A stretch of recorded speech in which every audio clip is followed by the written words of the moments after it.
In his book, The Cosmic Connection, Carl Sagan wrote that human evolution was the result of incoming cosmic rays from some distant neutron star. Of course, this seems to be written before he was told to calm the F down, supposedly. His point, though, being that we are truly one with the all, the cosmos. And this is no metaphor. If you combine Sagan's idea with the fact that our ancients did not see human progress as linear, but as cyclical recursions, we might turn our attention to the Yuga cycles that lead great, dark, and golden ages, or what Plato called the Great Year. The uprise of the Earth on this cosmic sine wave would indeed expose us to a few candidate neutron stars that emit specific electromagnetic spectrums of light. This climb and dip also seems to coincide on a timeline with surges in technology like the Great Pyramids, as well as the loss of these advanced abilities, going into what we literally call the Dark Ages. But the question remains, is this a wonderful cosmic accident, or is there something alive living amongst the stars that is bending this electromagnetic radiation to its will and shaping humanity on purpose? If we look at EM and ELF radiation and the way it interacts with plasma, of which we all are, then this unbelievably seems to be the case. But hold up, we'll get there. So you've heard the quote on this channel before, people don't have ideas, ideas have people. But the quote stops there, leaving us wondering if ideas are an entity all their own without a vessel just floating around in space-time. Before we go into the shamans of ancient times, perhaps it would be best to look in our own backyard, to the man who invented the tech that allows you to see and hear me right now. Who knows how much of Nikola Tesla's autobiography has been redacted?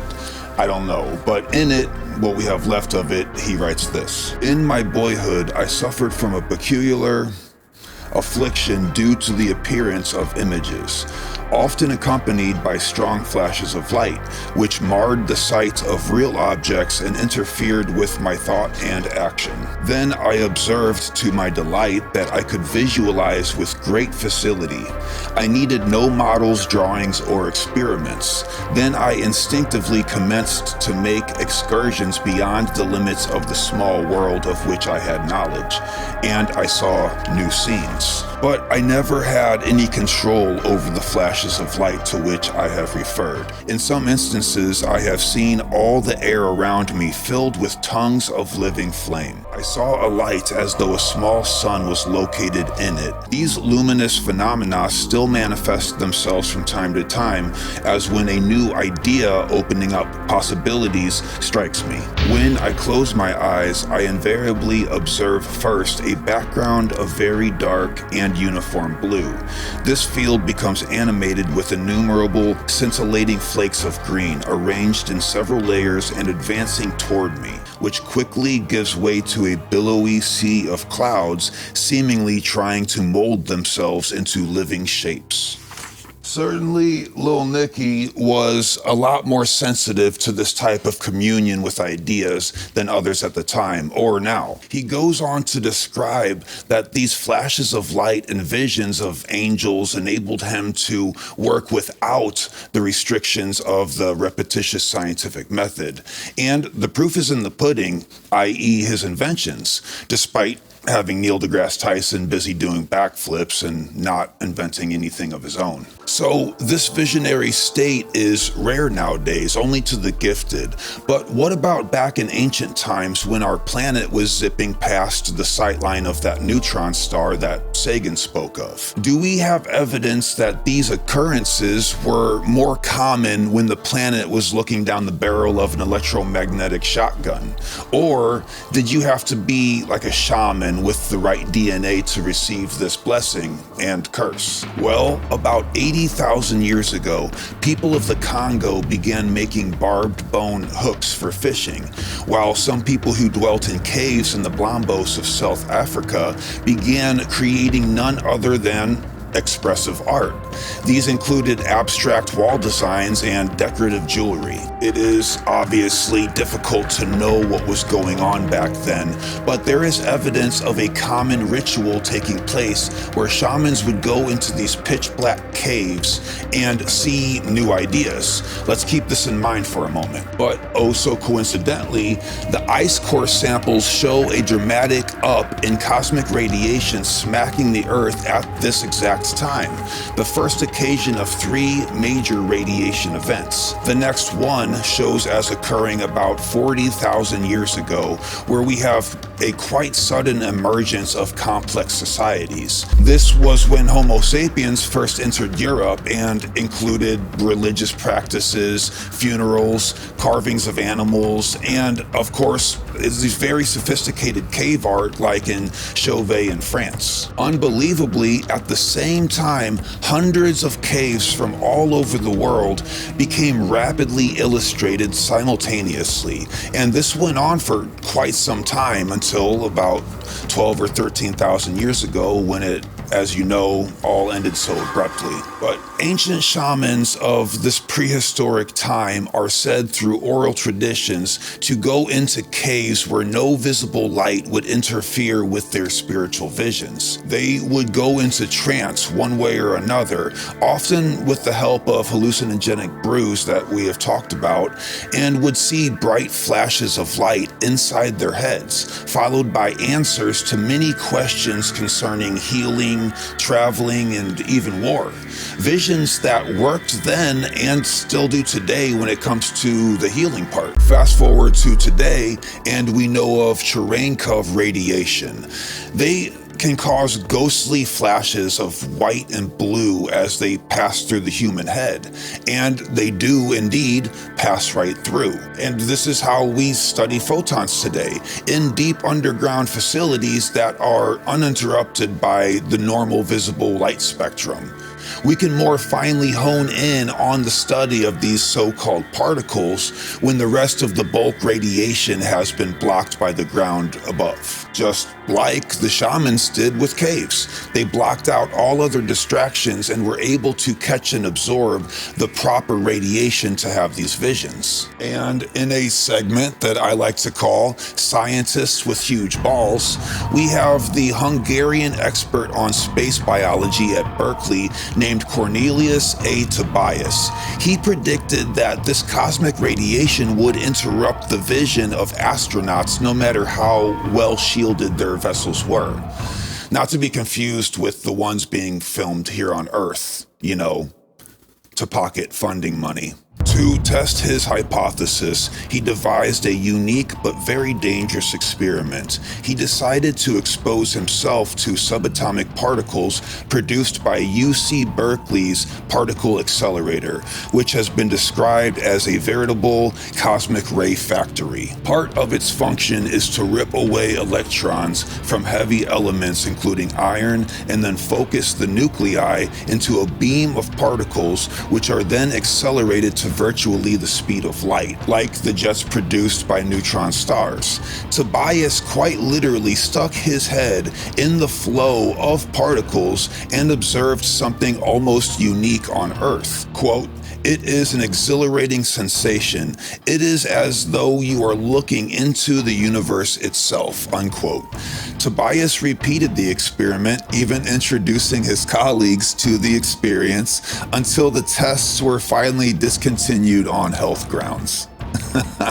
In southern Greece, ascetic monks adhering to a form of religious devotion known as navel-gazing have for centuries repaired to the darkness of caves on the mountain to witness the divine light and glory of God, which is compared with that experienced by the disciples on Mount Tabor at the time of the transfiguration of Jesus. Okay, so that brings up the transfiguration of Jesus, and hearing this, we we might assume that it was also flashes of white light. But this assumption would be a mistake, because this strange happening is like something straight out of a paranormal story. It is written that the tongues of light would appear out of nowhere and hover over the heads of the apostles as Jesus would reappear resurrected as, quote, a radiant glory. Robert Temple compares these tongues of light to the plasmatic entities that we have been speaking of in these last couple episodes. And of course, I can't help but wonder, are these described as tongues because of how they are shaped or because of what tongues do? Which is to speak, of course. Wait, what were you thinking? Geneticist H.J. Mueller found that this radiation, mimicked in a laboratory setting, was a mutagen to the genome of fruit flies. This sparked a conversation as to the likelihood of cosmic rays guiding or at least making changes to human DNA. Now, Mueller did come to the conclusion that there was simply not enough of this cosmic radiation on Earth to do so. But as Andrew Collins points out, he was not aware of the Yuga cycles that surely do, every so often, put the entire Earth into the sightline aim of these very ancient stars. So, in the constellation of Cygnus, from our point of view, there was a supernova explosion that showered the Earth in these cosmic rays. This was calculated to have happened 35,000 years ago and kept the shower going for almost 2,000 years in a row. The Earth, being in the right spot on our Yuga cycle, would have certainly went through great changes during this time. This so happens to be when ancient texts describe the rise and fall of a golden age on Earth. The reputable Dr. Aidan Meinel, a veteran of jet propulsion and the man responsible for the Hubble, spoke at a conference said to be packed with both archaeologists and students. And you can imagine the shock of everyone in the audience when he confidently claimed that, quote, high levels of beryllium-10 in the Greenland and Antarctic ice cores indicated that cosmic rays were responsible for the germline mutations in both animals and human life around 35 or 40,000 years ago. This is a coincidence even bigger than the security cameras malfunctioning on the one and only day that Jeff killed himself. Am I right? We don't have a picture for that. Dr. Aidan went on to say that this was the reason for the emergence of Cro-Magnon man and the mysterious disappearance of Neanderthal man who hunted him. As we know, modern humans defeating these absolute monsters called Neanderthal was seemingly impossible unless there was a very sudden spike in mental capabilities to outsmart them. Dare I use the word intervention? This is where Andrew Collins steps in to point out that the constellation of Cygnus is not only where these cosmic rays of genetic mutation come from, but it is also the oldest known constellation figure, being the swan or celestial bird. And being the oldest of that, we are reminded of our video Plasma Apocalypse again, where we found out that this kind of bird is also the oldest petroglyph that we have reoccurring in multiple parts of the world at the same time. We even see this Cygnus bird on the remote and isolated Easter Island. And if there is any confusion whether or not this bird glyph coincides with the constellation on the Zodiac, well, Göbekli Tepe, being our far oldest predecessor, clears that right up, as seen on Pillar 43. If we go back to the previous mentioned cave painting explosion in France, we have this little favorite of mine. Cygnus is on a pole that seems to be a line moving down, possibly to Earth, and a therianthrope of a human man with a bird's head, falling into trance, but separated from this violent gore of some kind of animal or beast that might represent the biggest distraction that mankind has, his lower animal nature. This line below the bird is strikingly reminiscent of the so-called sky pole that the ancient shamans used to climb into the sky world by way of cosmic axis. And hey, if it can come down, perhaps we can go up. But for me, they're gonna have to tie a whole bunch of knots throughout the sky rope to grab onto. Cygnus is also known as the Northern Cross due to its shape being that of a cross. Tying in a whole bunch of other stuff unrelated to this video, but I mean, you know, there you go. Collins writes that, and I quote, "It is the same story in stone worldwide, from the bird effigy mounds in North America to the Olmec centers in Mexico, the Incan sacred city of Cuzco, the Egyptian pyramids in Giza, the Hindu temples of India, to the Irish and British megalithic stone complexes of Newgrange and Avebury, all of which seem to reflect an age-old interest in Cygnus. But a lot of these glyphs that represent Cygnus happened because the shamans went into the darkness of the caves. This is why many of the crude and rushed depictions happen deep inside the caves where they are not weathered. They were drawn, etched, or painted in the dark, only to be later carved more artistically into stone on pillars and temples later. The caves were the rough draft, and this happens to be where these flashes of light happen inside the heads of the shaman. The cave walls, just like the ground above our modern scientific facilities, filtered out all other light and radiation, except for these particular ancient cosmic photons delivered here from the most ancient celestial happenings in space, in this case, Cygnus. The coincidences here are zipping right past being evidence and into the realm of certainty in this case. But it still doesn't answer the question as to who or why this is happening. We just see that it is happening. This amazing data led to the controversial claims that Cygnus X3 was the first identified cosmic particle accelerator in the galaxy.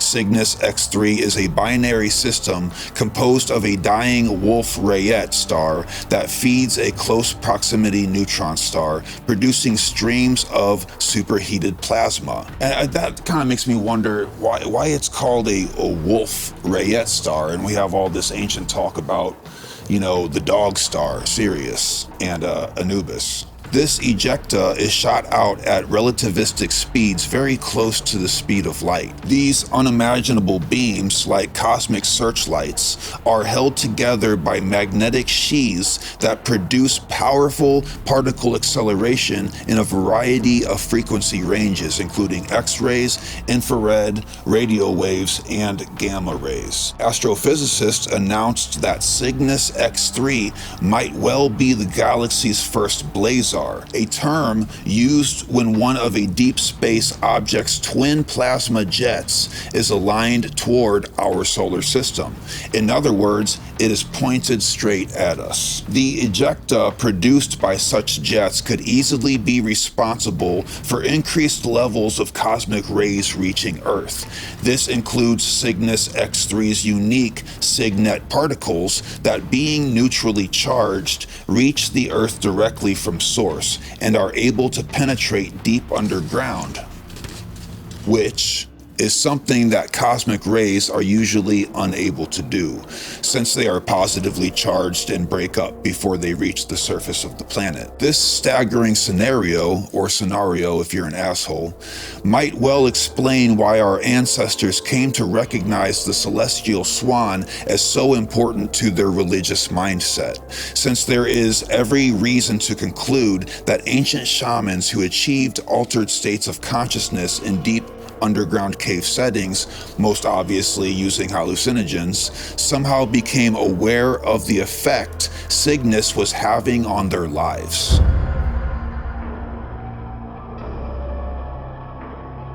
It is widely known that we are all connected to each other, not just by means of sharing the same plasma and stardust, but also psychologically. But we are also connected by way of very low frequency electromagnetic waves known as ELF radiation. And as we cover this next bit, it might start to kind of make sense in a weird synchronistic coincidence yet not coincidental way that ELF spells elf.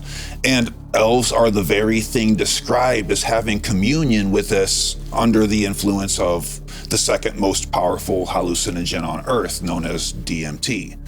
Elves are also a staple in all folklore as etheric beings that are eager to speak with humans whenever they get a chance. On the opposing pole of frequency speed to that of gamma and X-rays, which are incredibly too fast to imagine, the human brainwave activity falls within the ELF range, and that is why it has been found to affect human behavior in various studies. Whether or not they can use that against us, we'll talk about in a little bit. Even lower than this is the frequency of the Earth itself, hovering at about 7 hertz. You might have heard of the Schumann resonance, and indeed it is no far cry theory that putting it on with the subwoofers on high will cause a calming sensation to the human nervous system, and to those with practice, strange etheric meditative states. Why? Well, very simply, we are a product of our environment, and when this pulse meets the pulse of our frequency, being the smaller party, we meet it halfway. And we are lucky to have access to these frequencies so instantly in today's age. To synchronize with the vibe of Earth, once upon a time, required carefully calculated drumming and chanting, which essentially did the same thing. Whereas now I can find 7.8 hertz on a tone generator and play it for you right now.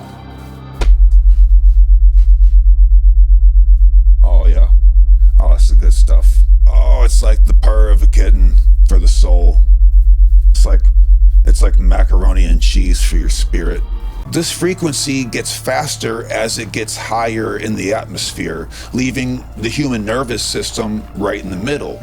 We are very much subject to this vibe, and not just our moods and ability to concentrate. The dynamics of these frequencies is how birds migrate and how whales find their way around when surrounded by nothing but endless abyss of ocean, aka the most terrifying thing I can think of. Even the sun has a measurable frequency that is not just heard, but can be seen. Every 2 minutes and 40 seconds, the sun shrinks down in size and then re-expands. This motion is small to the sun, but is actually a measurable dip of 6 miles in and out. Is this a cosmic being's way of breathing? Is the Egyptian personification of Ra more literal than we assume today? Well, surely if it was a conscious entity, it would break its own predictable habits from time to time. And it just so happens that in May 1999, a very strange anomaly happened that is so bizarre that we don't really even talk about it. I have noticed that when things are truly strange to us, we kind of just leave it alone despite the important role that anomalies have in breaking our stubborn worldview. But for 2 entire days on that one and only particular year, the solar wind completely stopped. This obviously throws a wrench into our entire understanding of how the sun works. And it wasn't an equipment error. The solar wind has always been there 100% of the time. In fact, it is impossible for it to just quit, because supposedly it's fueled by an unimaginable amount of nuclear energy. So coming to a stop would be like pressing pause on an atom bomb, freezing time and then continuing where it left off a bit later, except on a much grander scale. This would only slightly make more sense if it were instead made up of plasmatic electricity. Just one of those many things that we can ask the question, is it impossible? Yes. Did it happen? Also yes. So who turned off the sun and why? Are we being protected from something in some way, like Jupiter protects us from asteroids? Or is there sentience at play here? I don't know. But if you consider what Robert Schoch tells us about the sun's repeating cycles of time that produce cataclysmic flares, we are and have been long overdue for one. But we are still kicking. Barely. When testing fringe ideas like telepathy, something we have indeed done with staggeringly positive yet not so repeatable results, we use what are called Faraday cages to block any potential transfer of information from person to person. These are known to block electromagnetic signals. But just like telepathy has been shown to do, these so-called ELF waves also pass right through without obstruction. And after seeing plasmoids with funny attitudes pass right through copper shields without at all having to change form, perhaps we shouldn't be surprised. We give too much credit to the integrity of solid, tangible matter as a control in many of these experiments. The legend himself, Itzhak Bentov, a now Lotus favorite here, has been quoted as saying, "Such a long wavelength knows no obstacles, and its strength does not attenuate much over long distances. Naturally, it will go through just about anything: metal, concrete, water, and of course, the fields making up our bodies. It is the ideal medium for conveying a telepathic signal. ELF can be used as a mode of radio communication where difficult, like with submarines." And speaking of water, the binding of molecules due to short-range static are set in as a consequence of molecular condensation induced by radiative fields. Without the word soup here, basically the reason water retains such a high amount of memory and information is because of ELF radiating fields within it. Whoa. And here we all are, made up of the same water that does this.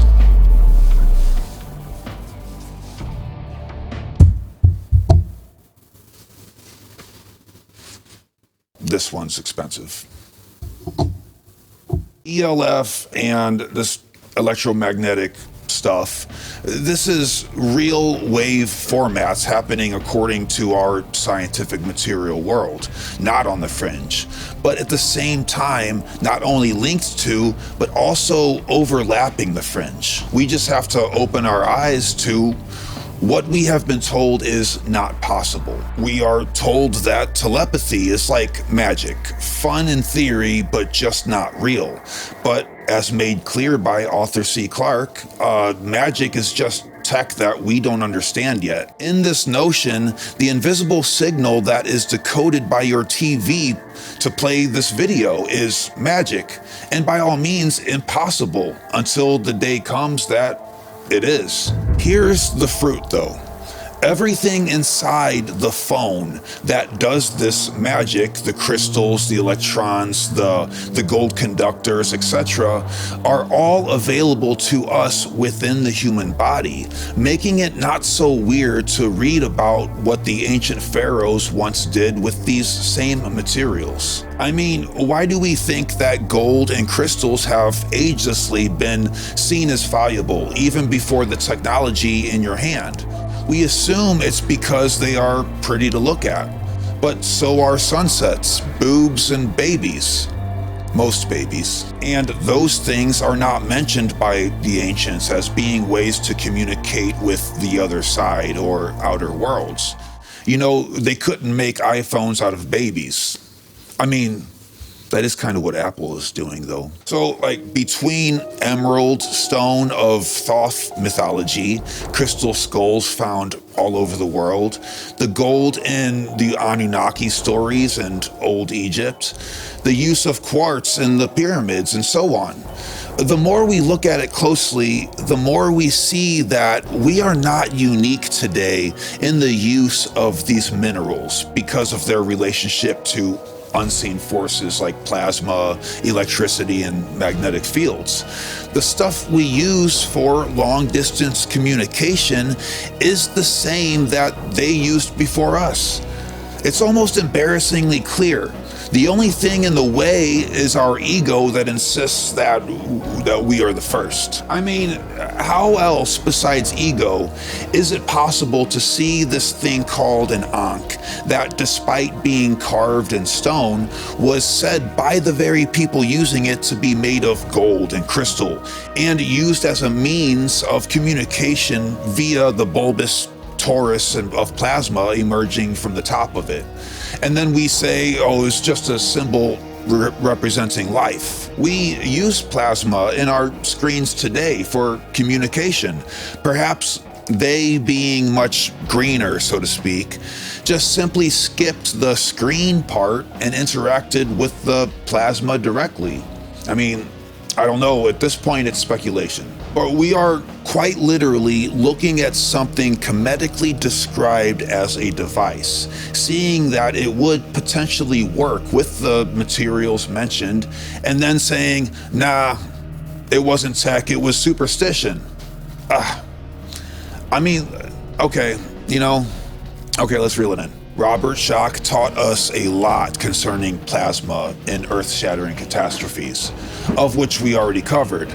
But in his same book, Forgotten Civilization, he goes on to talk about ELF radiation. A scientific description could well fit the notion of an ELF wave being the carrier wave of telepathic thoughts, even to the point that telepathy works better at night. The fact that the shamans can better reach a state of ecstasy in the dark may also be an indication that they are using ELF waves, probably in the Schumann frequencies, to reach altered states of consciousness.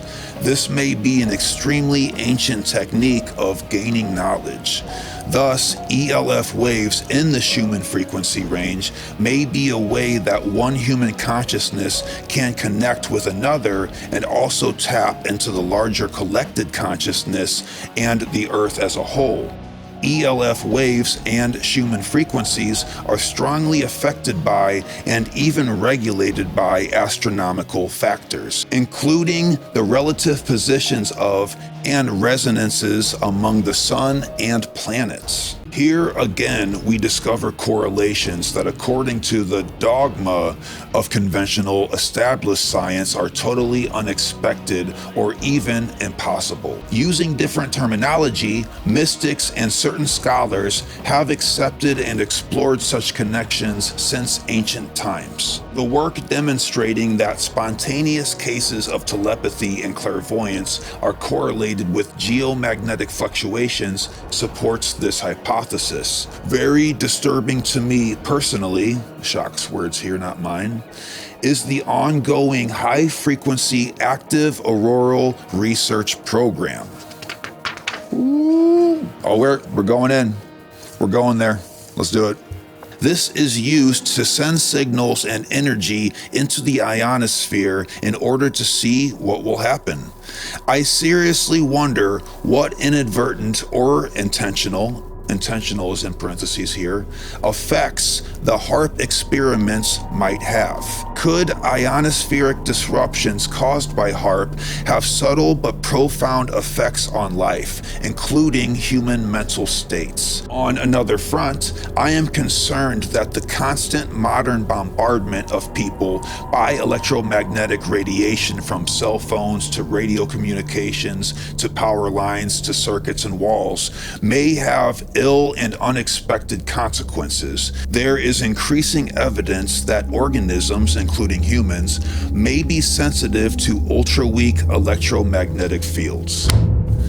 Well, that started out nice and escalated quite quickly, didn't it? Is it possible that the modern man-made E-waves that surround us today, and by all means make our lives better, could be interrupting the signals that are sent to us from these ancient cosmic happenings like Cygnus? By a bit of possibly ill-executed logic on my part, it seems that if shamans needed absolute silent darkness with no distractions to harness the powers of insight gifted from Cygnus and other cosmic hotspots, then disrupting the signal wouldn't take much, especially now.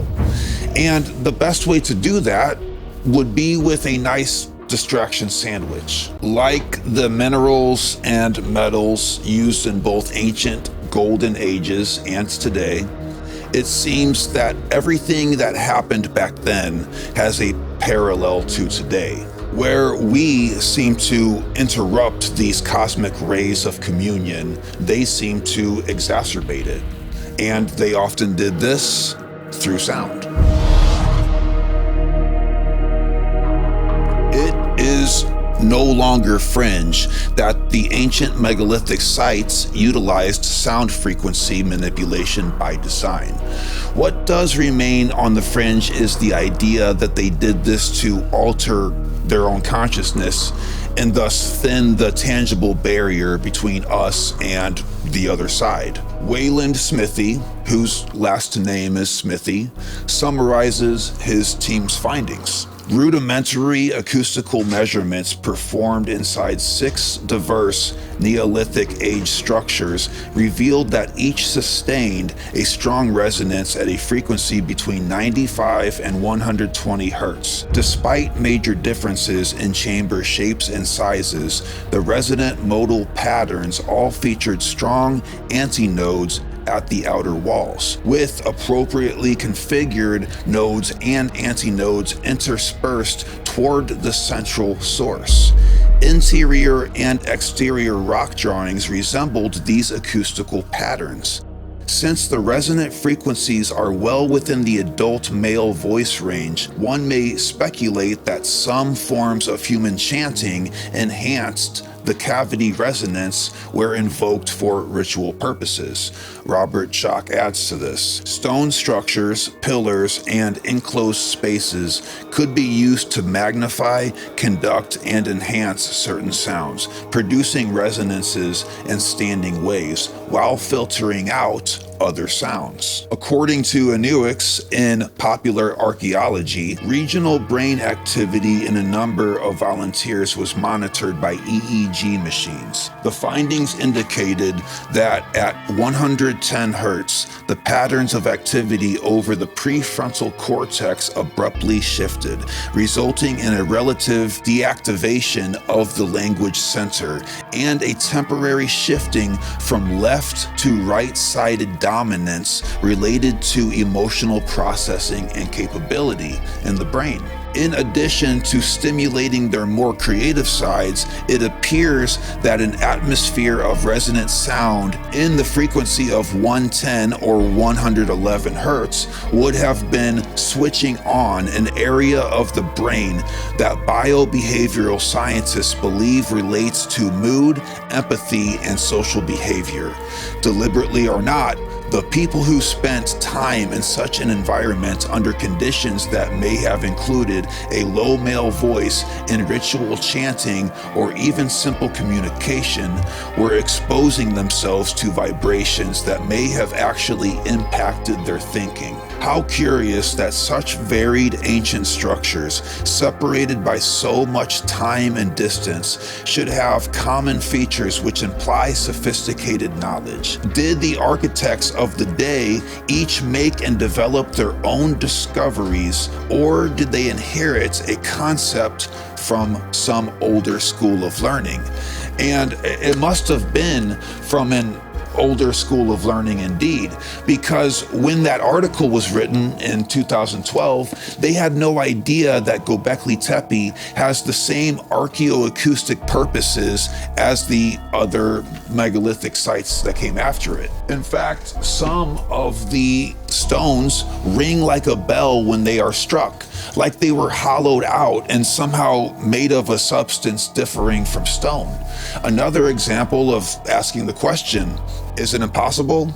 Yes, but do it indeed be that way? Well, this is what it does. And speaking of the bird of Cygnus being the oldest glyph and constellation, well, here? Why it sounds like a bird? Don't ask me that, because we don't know.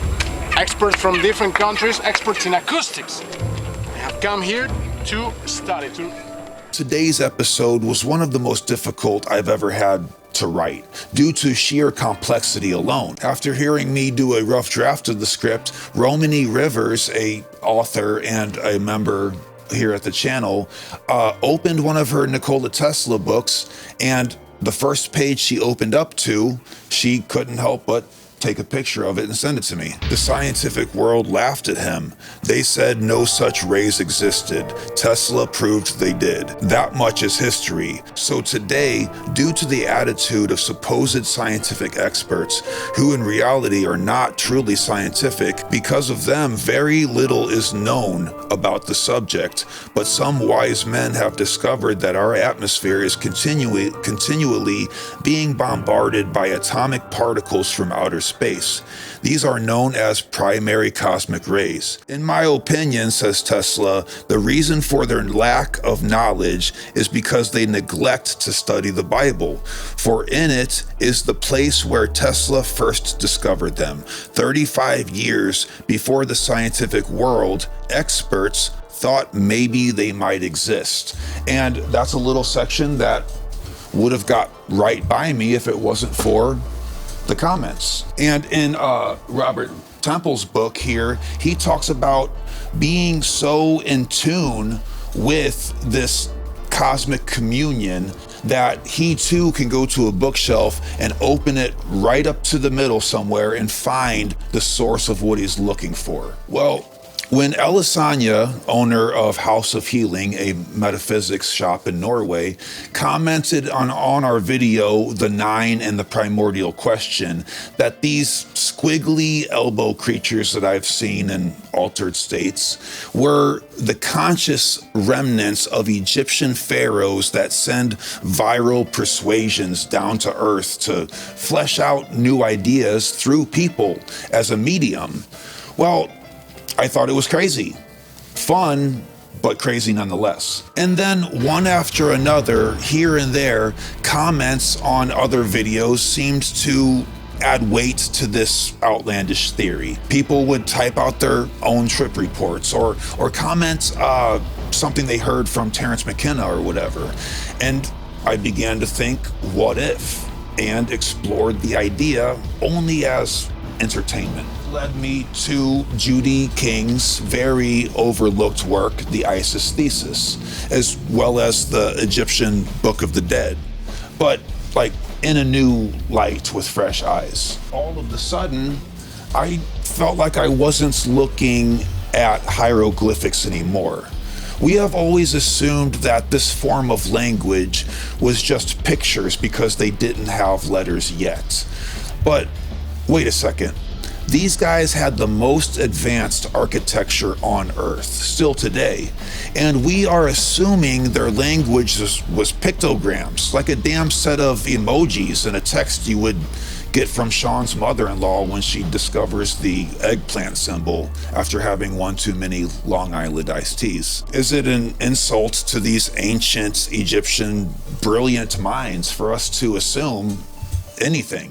What I came to realize is that the hieroglyphic language was much closer to equations. Not mathematical, of course, but equations nonetheless, carefully thought out and set in stone for universal communion with us, the future. Had they used an alphabet to describe the phage lambda and its role in RNA processing, we would have never known, as the vocabulary would have been even more alien to us than the glyphs. So, through way of both parabolic illustrations and subtle spacing and timing, they put their message in a way that was both allegory and literal, but most importantly, beautiful.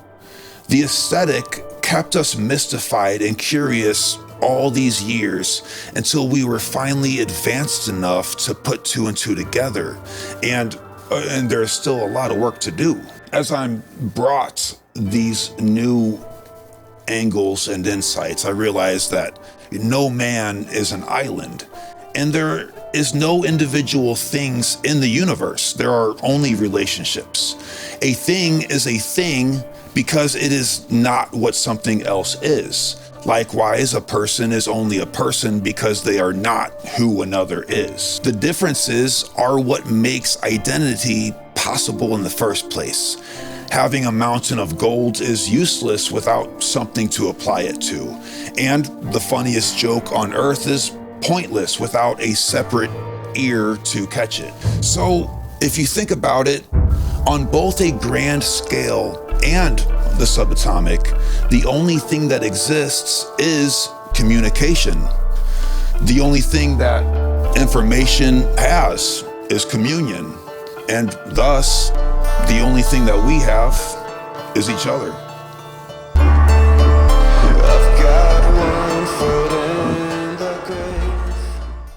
Structure, the very small, was similar to the crystalline structure of the stars.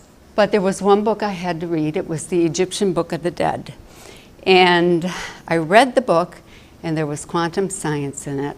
So I had to read the full funerary corpus to see if there was any more quantum science. The evolutionary message was that our DNA can evolve at death by merging with a microscopic virus. 8 major Egyptian texts, supported it. The process that ancient Egyptians were describing, it was called horizontal gene transfer, a real process, and that is the exchange of DNA between 2 different species. Avery and his colleagues discovered that DNA released from dead and living cells persists in all environments, and DNA can actually be transferred from a dead cell to a living cell.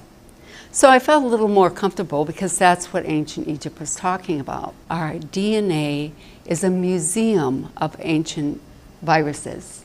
They sequenced the DNA and everybody was shocked again. This was not the end of my troubles because I had a thesis totally against the mainstream consensus who believed that the funerary texts were simply magical spells. They believed that they were confusing, unintelligible, and primitive.